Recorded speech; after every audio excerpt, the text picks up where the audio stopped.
Virtual memory solves a specific problem. What should happen when the programs you want to run need more RAM than the machine physically has?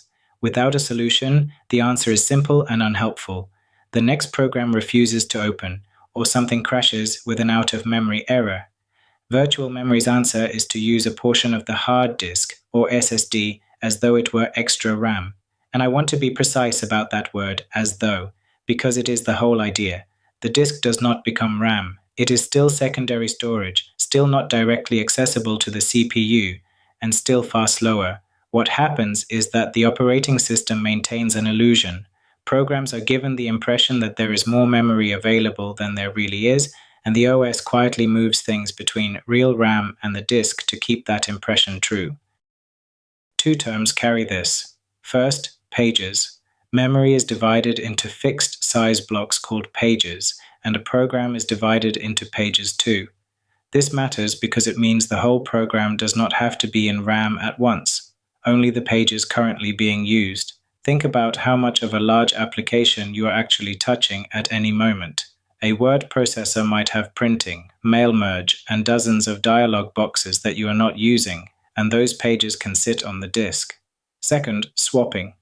When a page is needed but is not in RAM, and RAM is full, the operating system moves a page it judges to be less needed out to the disk and brings the required page in to take its place. That exchange is the swap, and the area of disk it uses is called the swap space or the page file. Let us watch it happen. RAM has room for 4 pages and is full. Pages 1, 2, 3, and 4. The program now needs page 5, which is out on the disk.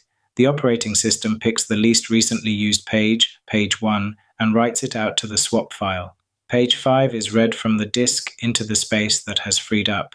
The program continues, and from its point of view, nothing unusual occurred. It simply had access to more memory than the machine has. Now the same thing again. The program needs page 6, so page 2 goes out and page 6 comes in. Still fine, but watch what happens next. The program now needs page 1 again, the very page that was swapped out 2 steps ago. So page 1 has to be read back in, which means something else must go out, and the OS chooses page 3. And a moment later, the program needs page 3. Each of those swaps involves reading from and writing to a disk that is thousands of times slower than RAM. When the machine reaches the point where it spends more time moving pages back and forth than executing the program, that is called disk thrashing, and the computer becomes almost unusable. The disk light is on constantly, and nothing appears to progress. Notice that thrashing is not a different mechanism. It is exactly the same swapping happening too often because too little real RAM is being asked to hold too many active pages. The page gives a desk analogy, and it is a good one. Your desk is RAM. It is small, and everything on it is immediately to hand. The filing cabinet across the room is the hard disk. It holds far more, but reaching it takes time. When the desk fills up, you put a folder you're not using into the cabinet to make room for one you need. That is swapping, and now the analogy explains thrashing without any extra effort. Imagine needing a folder from the cabinet every 30 seconds, each time having to put a different one away to make space. You would spend your entire day walking to and from the cabinet and get no actual work done. That is precisely what a thrashing computer is doing. As always, use the picture to reach the technical answer, then write the technical answer. Pages, swapping, the page file, and disk access being far slower than RAM access. So what are the advantages? Multitasking. You can run more applications at once than the physical RAM would normally allow because only the pages actually in use need to be resident.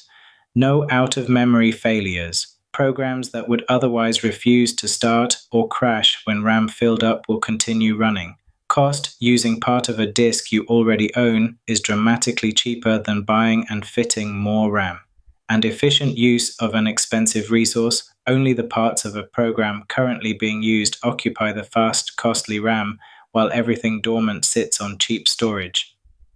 That last point is the one worth understanding rather than listing, because it is the same principle as the cache in topic 3.1.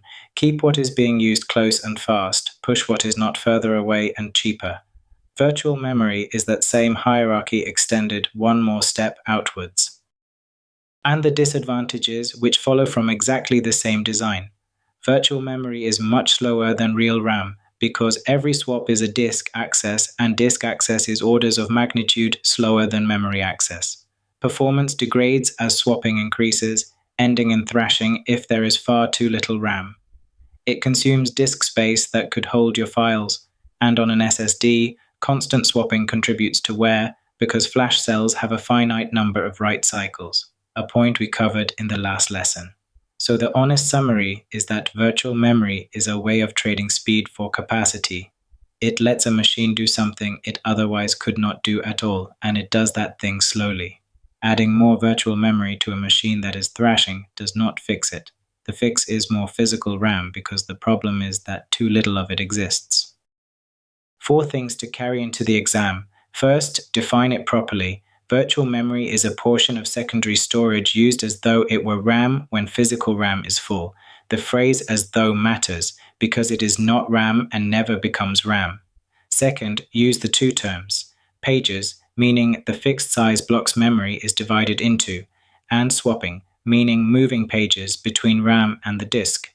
Third, if you are asked for a drawback, say it is slower because the disk is slower than RAM, and name disk thrashing as what happens when swapping becomes excessive. And fourth, remember why it works at all. A program does not need all of itself in memory at once, only the pages it is currently using. Say that, and the whole mechanism becomes obviously sensible rather than a trick.